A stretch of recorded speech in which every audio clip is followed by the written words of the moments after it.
สวัสดีทุกคนเนาะวันนี้อยู่กับบาสุกสิฟ้ามาอย่างเบ็ดเนาะมาลุ้นน้ำกันว่ามันมีหมานบ่เนาะมันที่ได้บ่โอ้บาสุกถ้าทำมายามฮอตเสาเนาะมี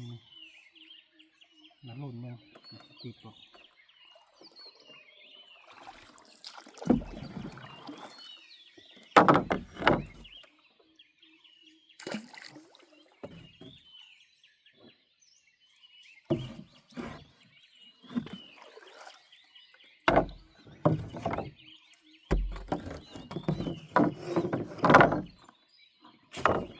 มันแต่เนาะ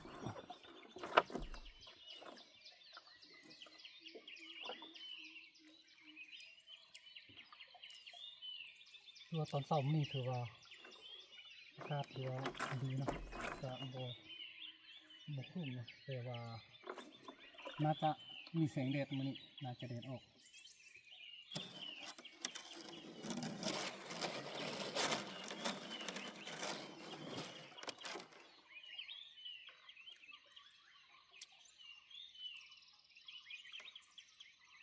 เช้านี่จะเป็นเช้านึงที่เราเคยมาอย่างเนาะแต่ว่า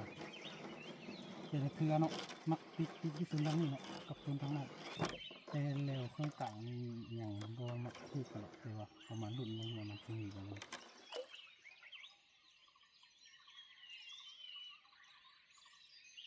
เนาะน่าจะติดนึงเนาะนี่รูดสายเนาะ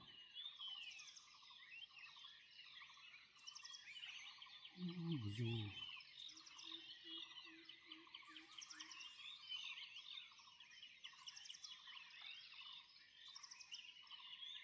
ทึกหลายเนาะ2 มาหยุด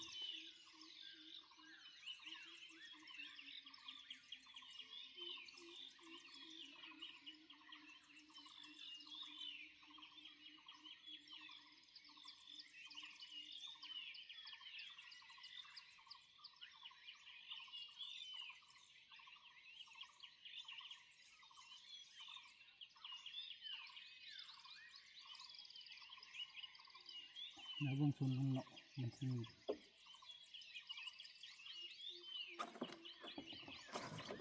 เพื่อมาทึกซุนนี่เนาะเป็นทางนี้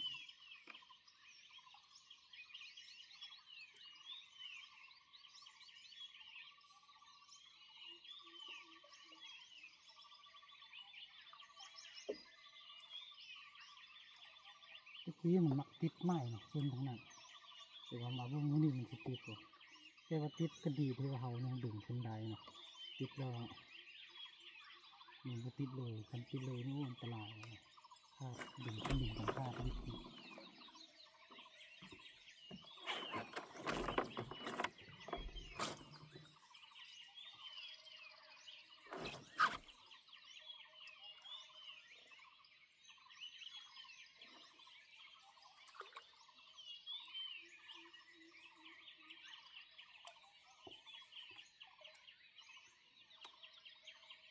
หัวหน้ามีค่อนข้างใสเนาะตะกี้ช่วงก่อนน้ำขุ่นเนาะแต่ว่าช่วงนี้น้ำใสแล้วบ่ค่อยทึกปานใดแต่ช่วงถ้าทุกน้ำขุ่นก็ถือว่าโอเคนะเราก็ยังมีรุ่นหลายกว่าน้ำใสนี่บ่ฮู้ว่าเป็นหยังเนื้อปลาบ่ไปบ่เป็นหยังบ่ฮู้เนาะแต่ว่าน้ำใสจะมักทึกดีกว่าตอนน้ำขุ่นอีกน้ำขุ่นนี่ค่อนข้างว่าปลาไปดีถ้าเทียบกับช่วงผ่านมา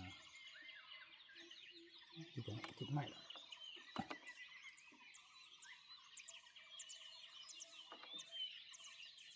ทึกไปศูนย์นั่นน่ะตัวดี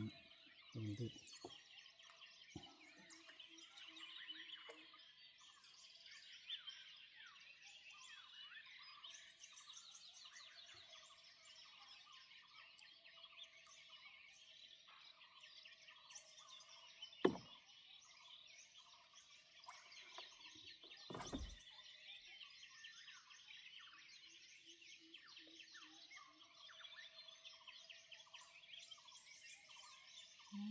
นี่เนาะใหม่น่าจะติดป่านะเสียงใหม่ป่าไฟ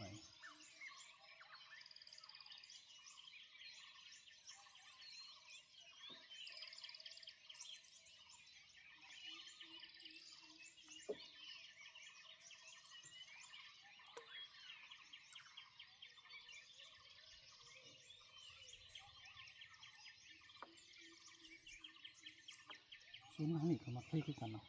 มาหลังๆมีซุ้มทางนี้ก็ทึกคือกัน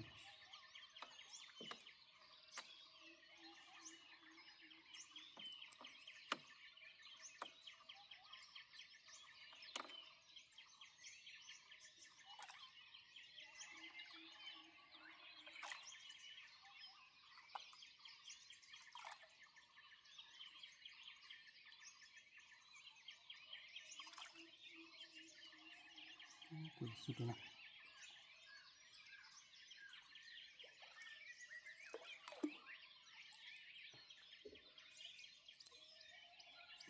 ที่ความลึกประมาณ 5-6 วาประมาณ7-8 วา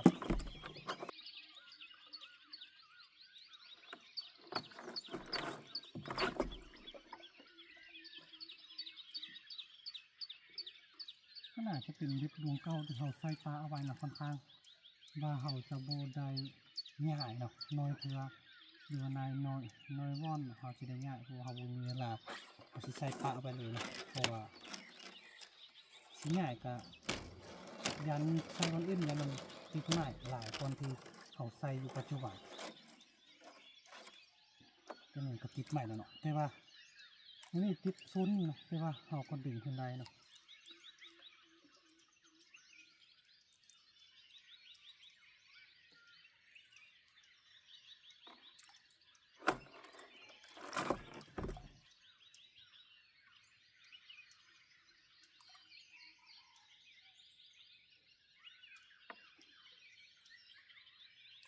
เกาะนี้จะเป็นเกาะเถื่อใหม่เก่าที่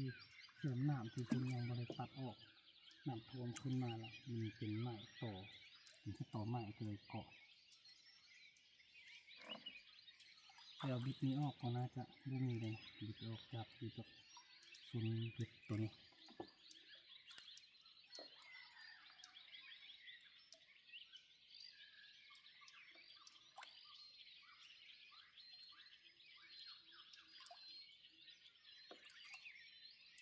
เนี่ยเดี๋ยวนี้บิดเกาะดึงจนข้ามไปเลย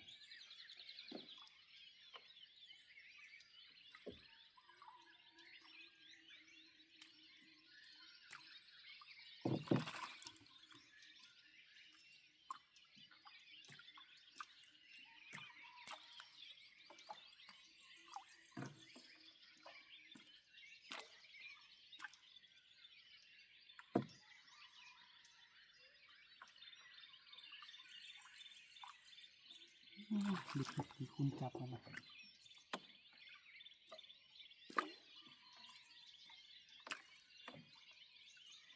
ที่ไหนเนาะคันเทกที่แถวนี้เนาะเสือซุนทางนี้เพื่อคันเทก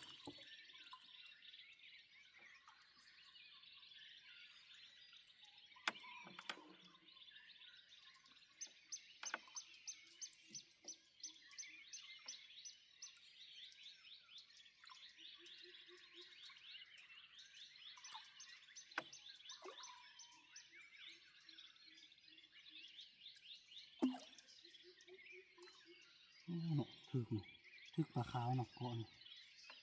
เขาอยู่2 เก็บดูมันปลาขาวค่อนข้างว่าติดยากแล้วนึงความเก็บแข็งบันทึกจุดสำคัญก็คือว่าโบเอาได้ขนาดไหนเนาะ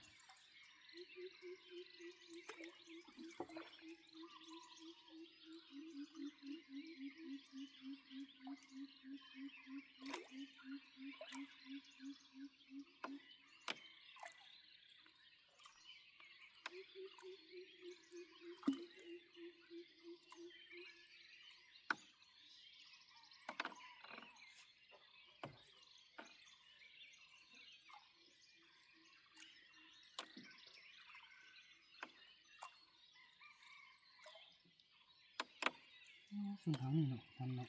ตะกี้เนาะชุ่มก้อนหันทึกเนาะทึกปลาขาวคือว่าเขาบ่ได้แต่ง่ายเนาะปลาปูนี่น่าจะประมาณ3-4 โลได้พอเขาได้จะเก็บ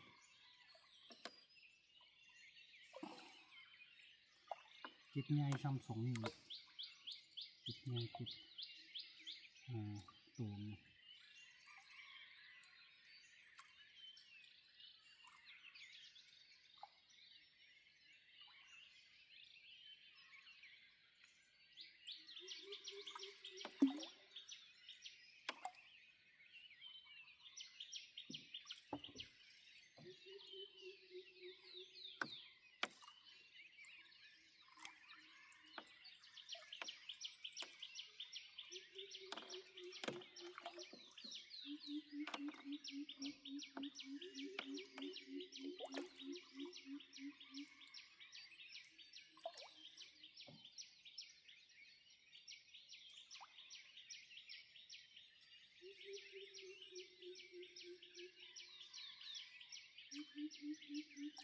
มีเนาะถึงเนาะ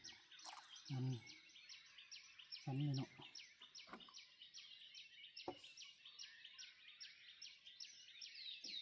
มีที่คุณ